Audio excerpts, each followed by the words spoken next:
Good morning, class 7. It is your Urdu class. I am Tayyeba ma'am. Now we shall study poem सारी दुनिया के मालिक. Look at this. Look first line. ए सारी दुनिया के मालिक, राजा और प्रजा के मालिक, सबसे सबसे अनोखे, सबसे निराले, आँख से ओझल, दिल के उजाले, नाव जगत की कहने वाले, दुख में सहारा देने वाले, जोत है तेरी जल और थल में. जल मीन्स वाटर एंड थल मीन्स लैंड. बास है तेरी फूल और फल में, हर दिल में है तेरा बसेरा, तू पास और घर दूर है तेरा. तू है अकेलों का रखवाला, तू है अंधेरे घर का उजाला.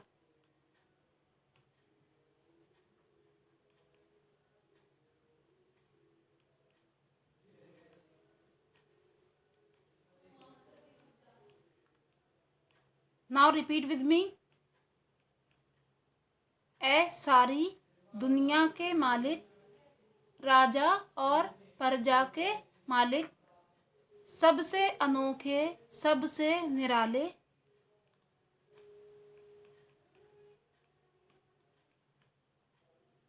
आँख से ओझल, दिल के उजाले, नाव जगत की कहने वाले, दुख में सहारा देने वाले,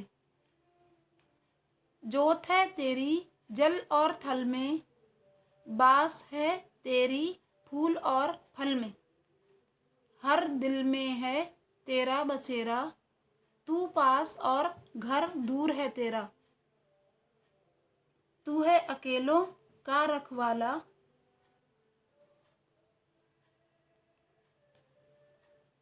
तू है अंधेरे घर का उजाला. Dear students, you have to write 6 lines of this poem in your notebook. इस नज़्म में अल्लाह की तारीफ की गई है. बेआसों की आस तू ही है, जागते सोते पास तू ही है, सोच में दिल बहलाने वाले, विपदा में काम आने वाले. विपदा मीन्स मुसीबत.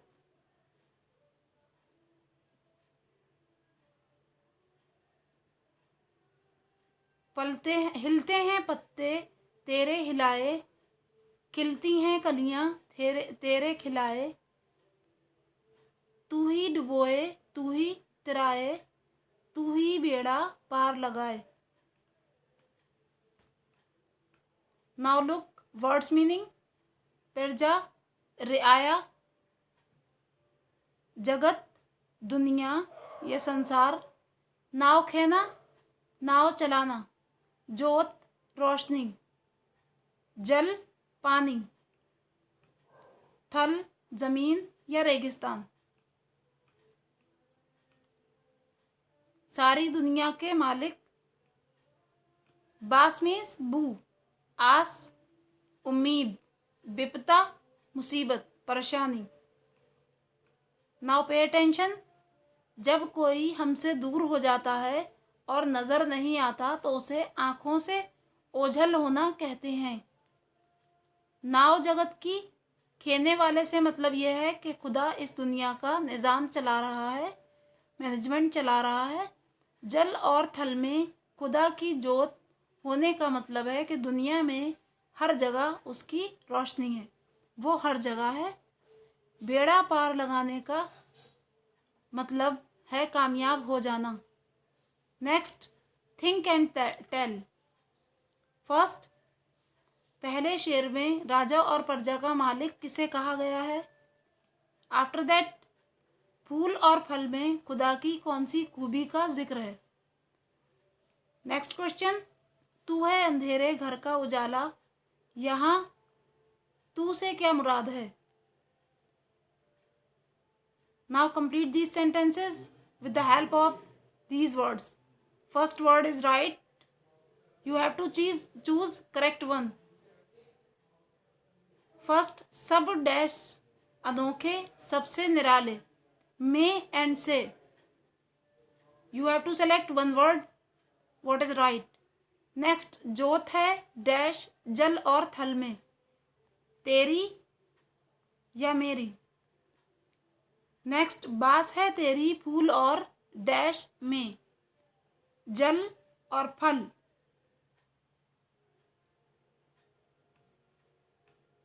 तू है डैश घर का उजाला, अंधेरे या सवेरे.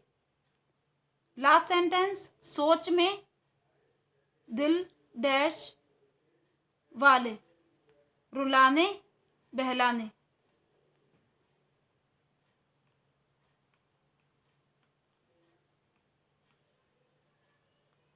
Look at this. Here are some words, opposite and words.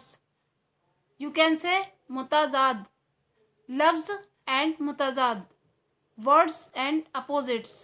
सुख दुख, दिन रात, अच्छा बुरा.